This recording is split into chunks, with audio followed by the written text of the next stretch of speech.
మా బుర్కపేట తండకు న్యాయం చేయండి సార్. ఈ పథకం ఉన్నది పేదవాళ్ళ కోసం కాబట్టి పేదవాళ్ళకి చెందాలి. మాకు అవసరం లేదు, విలేజ్ ప్రెసిడెంట్ సార్. నాకు అవసరం ఉంటా భూమి లేదు, బాబాయ్కి అవసరం లేదు.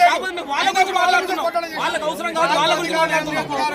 ఇక్కడ ఉన్న పేర్లే చదువుతాము, వేరే పేర్లే డిస్కషన్ చేయము. వేరే పేర్లు ఎందుకు డిస్కషన్ చేశారు? 365 పేర్లు చెప్పారు, దాంట్లో మా తండదప్పుడు ఒక్క పేరు లేదు. ఎందుకు లేదు సార్? వాళ్ళ పేరు మాకనే లేదు.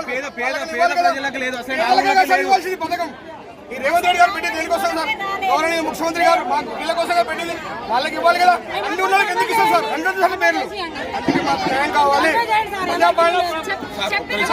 ఏమంటున్నారు? బుర్కపేట తండలో ఫస్ట్ లిస్ట్ లో జరిగింది అవకతవకలు జరిగినాయి. ఫస్ట్ లిస్ట్ లో ఖచ్చితంగా అవకతవకలు జరిగినాయి.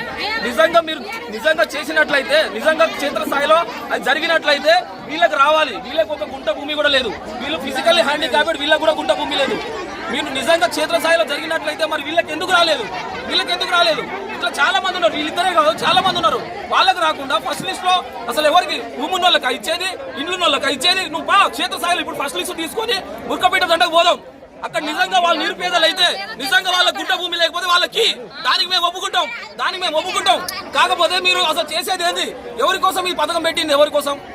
నిరుపేదల కోసమా లేకపోతే బలిసిన వాళ్ళ కోసమా? ఎవరి కోసం మీరు పెట్టింది?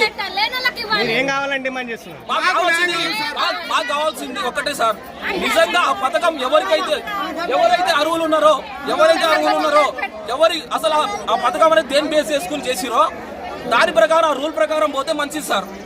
ఒక గుంట భూమిలో ఉన్న వాళ్ళకి నువ్వు ఇల్లు ఇవ్వకపోతే ఎవరి కోసం ఆ పథకం పెట్టింది? ఎవరి కోసం? రోజు గ్రామ సభలో అధికారులు ఏమంటారు? మీరు అసలు రెస్పాన్స్ లేదు. మాకు సమాధానం దొరకలేదు సార్. ఆ గ్రామ సభ పెట్టింది, దాంట్లో మాకు సమాధానం దొరకలేదు. నిజంగా క్షేత్రస్థాయిలో జరిగి ఉంటే వీళ్ళకి రావాలి, గుంట భూమి లేని వాళ్ళకి అందరికి రావాలి. వాళ్ళకి ఎందుకు రాలేదు?